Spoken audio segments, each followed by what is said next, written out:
Bonjour, chers internautes de IGFM.sn. Nous avons le plaisir aujourd'hui de recevoir comme invité à votre émission 13 minutes, M. Mamour Souran. Bonjour, M. Souran. Bonjour, Monsieur Fall. M. Souran, est-ce que vous pouvez vous présenter davantage à nos internautes qui ne vous connaissent pas? Je m'appelle Momar Souran. Mhm. Je suis le coordonnateur du collectif des acteurs des transports routiers du Sénégal.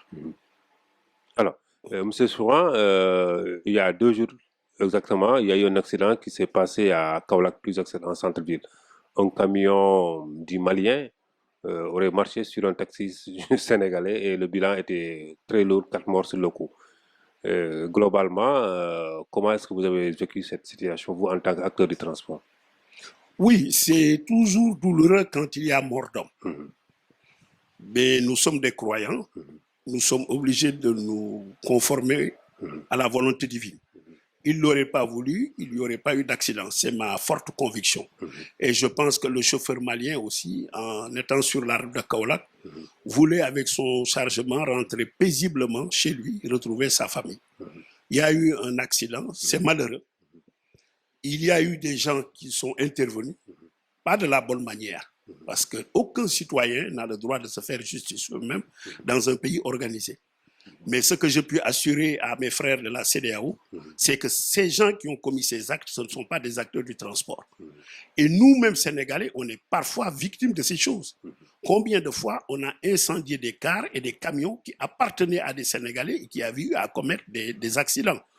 La dernière fois sur Ndiaïlo, sur la route de Ndiaïlo, j'ai vu un bulldozer qui a été incendié pour avoir fauché une dame.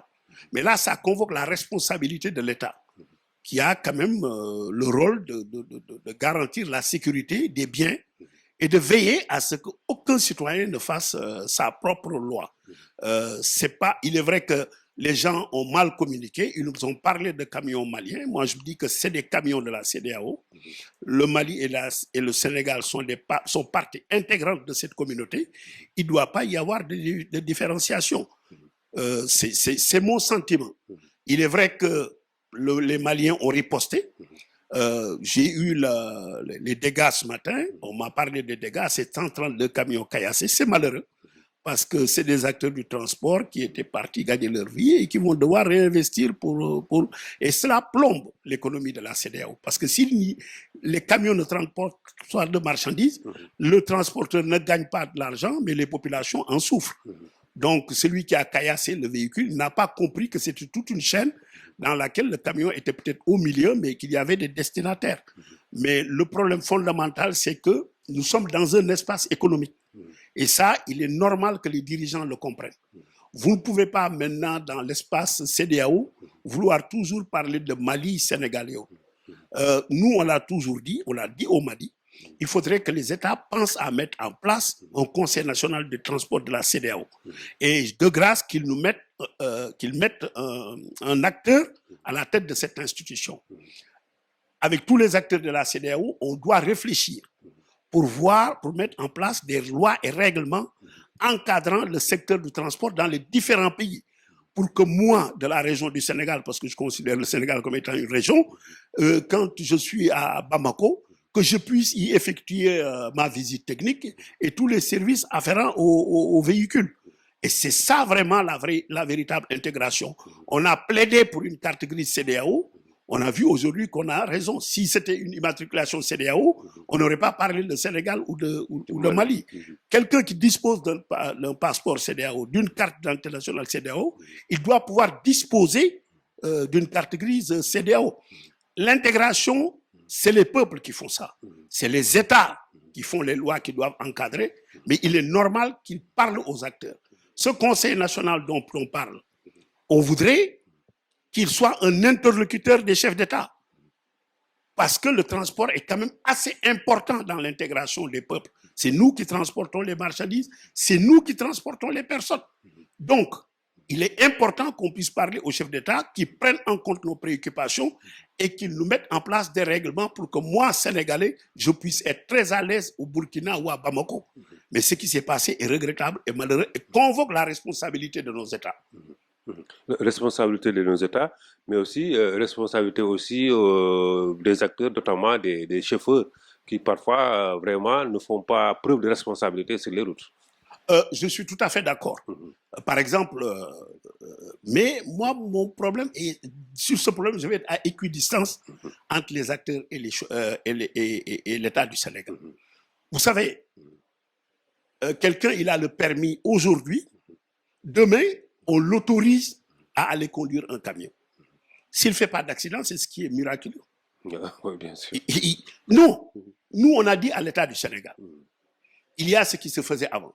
Il y avait un mode de formation du chauffeur qui, après obtention du permis, faisait ce qu'on appelait la conduite accompagnée. Il avait un chauffeur à côté de lui qui était avec lui, d'abord, qui l'aidait à baisser sa température en cas d'accident, en cas de dispute ou autre, et qui lui faisait comprendre que la conduite sous la pluie, la nuit, dans certaines conditions, obéissait à une façon de faire. Cela a disparu. Aujourd'hui, vous avez un camion, un permis. Aujourd'hui, demain, vous avez le camion. Nous, on a dit à l'État du Sénégal, ce n'est pas parce que vous avez le permis de conduire que vous devez être un chauffeur professionnel. Il faudrait qu'après l'obtention du permis, que vous passiez par un centre de formation où vous payez votre argent. Parce qu'il faut lui faire payer la formation. On lui renforce, on lui fait un renforcement de capacité. On lui met même à disposition des psychologues pour le conscientiser, pour qu'il comprenne que quand il est au volant, il peut causer un dégât.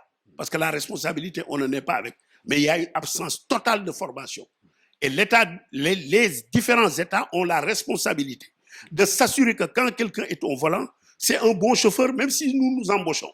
Nous leur avons dit de mettre quand même en place ce temps de formation, mais ça tarde à se faire. Il y aura des accidents toujours. Parfois, on impute l'accident au chauffeur. Mais quand vous, en professionnel, vous allez sur les lieux de l'accident, vous voyez qu'il y a eu un accident qui a été commis par un homme, mais c'est l'infrastructure qui fait défaut. La route de Kaolack, elle a la même largeur depuis les indépendances jusqu'à aujourd'hui. Il y a eu une surmultiplication du trafic. Les camions ont augmenté en longueur et en largeur. Et vous voudrez toujours que cette route supporte ce trafic aujourd'hui. Aujourd'hui, vous êtes sur la route, il n'y a pas de bas-côté. Quand vous avez un camion chargé et que vous êtes sur la route, s'il n'y a pas de bas-côté, si vous devez rencontrer quelqu'un, vous ne pouvez pas passer à côté. Parce que dès que vous descendez, le camion culbute. Voilà. Donc, il y a un défaut sur les infrastructures. C'est pourquoi nous, on a dit qu'il faudrait associer les acteurs dans la construction des infrastructures.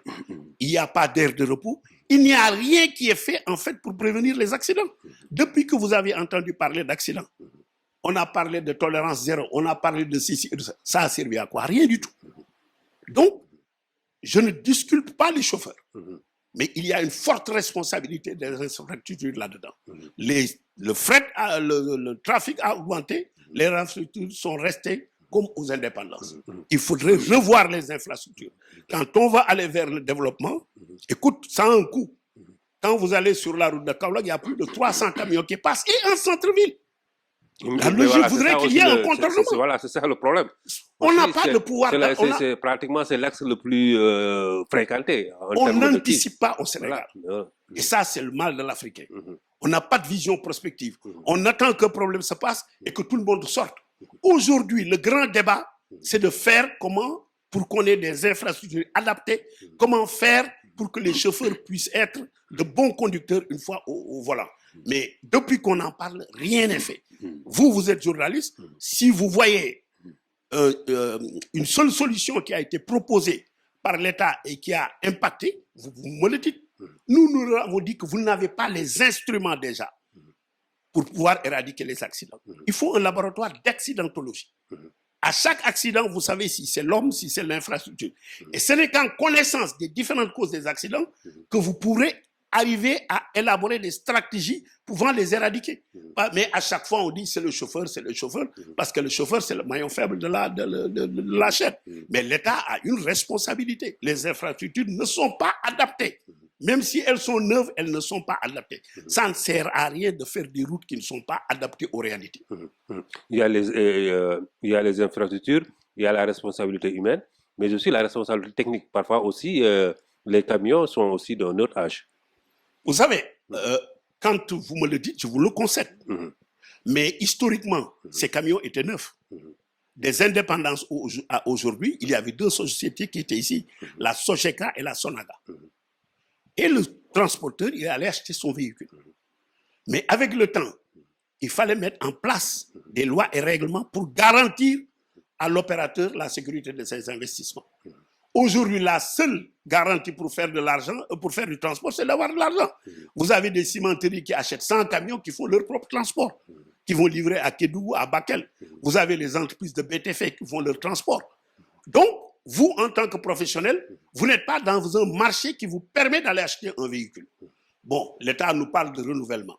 Mais quand un acteur des indépendances aujourd'hui n'a jamais acheté, l'État ne lui a jamais acheté un véhicule, que ce soit dans le poids lourd, dans l'interurbain. Si ce monsieur-là, aujourd'hui, ne veut plus acheter de camion, le problème, ce n'est pas de lui donner le camion. La vocation de l'État, ce n'est pas de nous donner le camion. Il devrait nous poser la question et nous dire pourquoi ça ne marche pas. Régler le problème de façon structurelle et maintenant, laisser ceux qui peuvent faire des montages financiers, acheter des camions, et s'ils veulent aider certains, ils le font. Ils nous parlent, le renouvellement des camions qui s'est fait.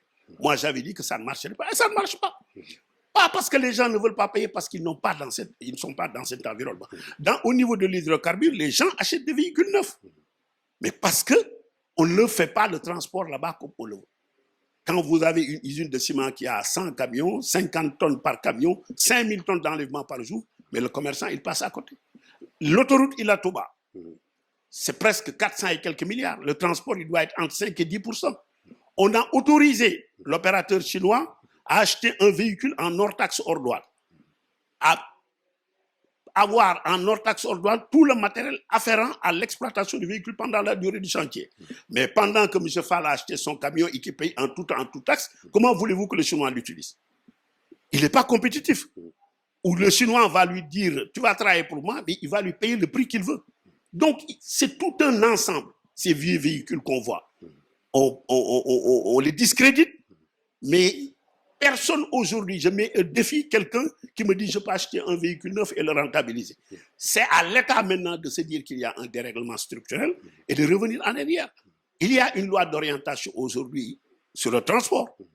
Mais quand moi, en tant qu'acteur, je vois cette loi, comment elle est mise en place, c'est la loi pour la désorientation du secteur. Parce qu'elle comporte le Fonds de développement de transport terrestre, le Conseil national des transports terrestres et une grande agence de la sécurité routière.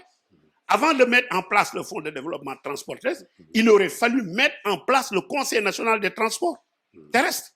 Et comme ça, parce qu'en fait, on te dit que le Fonds de développement, le Conseil national, doit délibérer sur toutes les décisions du ministère. Mais s'il n'est pas mis en place et que le fonds est en place, c'est sûr qu'ils vont mettre en place des projets où le Conseil n'aura pas sa voix. Et sur le Conseil national, on avait dit au ministre qu'il fallait qu'on revoie ça.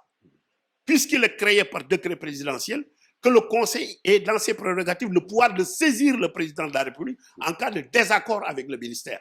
Mais si simplement on conseille pour le conseiller le ministre, ce n'est pas la peine de le mettre. Sur le Fonds de développement de transport terrestre, ils ont dit qu'il va y avoir 2 représentants du secteur, un syndicaliste et un homme du secteur, un transporteur. Mais le transport, c'est plusieurs secteurs. Vous avez les taxis, vous avez l'interurbain et vous avez les camions. Et ce n'est pas la même chose. Si celui qui est là-bas, il connaît que le poids lourd, il ne connaît pas les autres secteurs, il ne va pas les défendre. Bien sûr. Donc, il aurait été normal que tous ces secteurs soient représentés dans le Conseil. Même si par ailleurs le président et le directeur ne sont pas du secteur, ça fait pas mal. Mais qu'on ait une minorité de blocage dans le Conseil pour qu'on ne puisse financer que de bons projets. Aujourd'hui, il y a un renouvellement. Moi, j'aurais été membre du Conseil, on ne l'aurait jamais financé pour l'interurbain. C'est des cars de 12 places qu'ils ont donnés aux responsables. Ce n'est pas un renouvellement. Un renouvellement, vous prenez un vieux véhicule, vous donnez un ancien véhicule. Ils disent que c'est une période test. Quand on teste avec les responsables. Et le vieux gourgourou, et je le dis, et je signe, et je persiste, c'est un renouvellement qui ne va pas faire ses fruits.